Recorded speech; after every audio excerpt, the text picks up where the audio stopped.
সুরত বাবু, বলুন আপনার জার্নি কেমন লাগছে? আমার তো ঘুরতে যাওয়া মানে তো কাজে যাওয়া বেরোনো মানেই তো আমার এনার্জিটা আলাদা। কাজেও হবে ঘোরাও হবে, দুটোই একসাথে হবে। আগে তো আমার কাজ, তারপরে তো ঘোরা।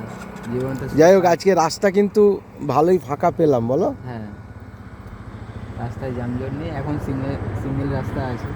এরপর আবার ডবল রাস্তা পাবো। খড়গপুর পার হলে আমরা ডবল রাস্তা পাবো। এই রাস্তাটা সোজা কোথায় যাচ্ছে?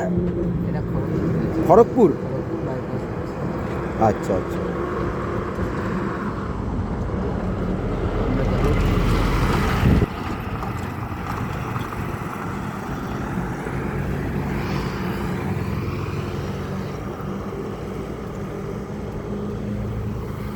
এখানে কিন্তু কারখানা প্রচুর, বলো।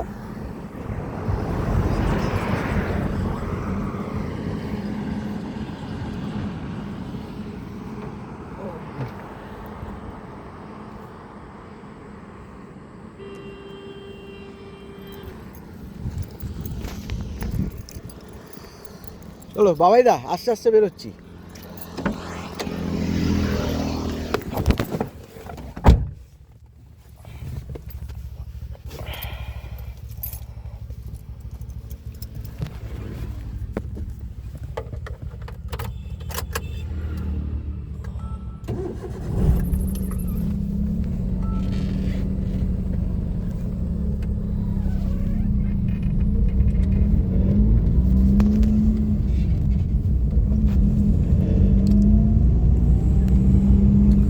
লোকেশনটা চালিয়ে দাও, তাহলে সুবিধা হবে।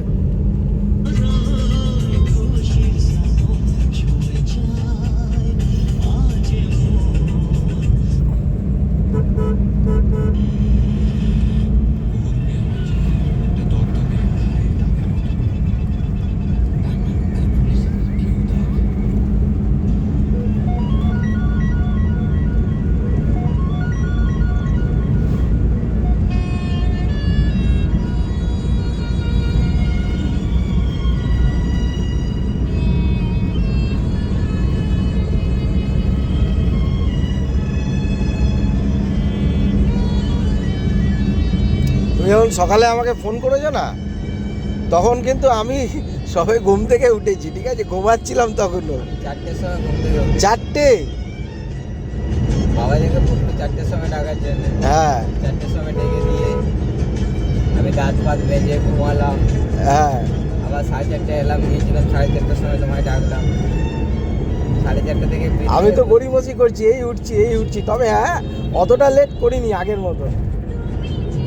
প্রত্যেকবার যেরকম লেট করি, আধ ঘন্টা লেট করেছি, বেশি লেট তো করিনি। অনেকটা দূরের রাস্তা তো, দেরি করে বেরোলে আমাদের দেরি হবে। হ্যাঁ, কারণ আমাদের কাজটা আগে করতে হবে, কাজটা করে তারপরে। টাইম পেলে তো আমাদের একটু ঘুরতে যাচ্ছি এতটা দূর যখন। হ্যাঁ, যেহেতু অনেকটা দূর যাচ্ছি, আর এমন একটা জায়গায় আমাদের কাজ পড়েছে যে আশপাশে আমাদের অনেক কিছু ঘুরতেও পারবো যদি সময় পেয়ে যাই। পাশেই অযোধ্যা পাহাড় আছে 16 কিলোমিটার দূরে, 19 কিলোমিটার দূরে। 19 কিলোমিটার? হ্যাঁ, অযোধ্যা পাহাড়। তাহলে ওখান থেকে কাজ সেরে আমরা অযোধ্যা পাহাড় তো ঘুরতেই পারি।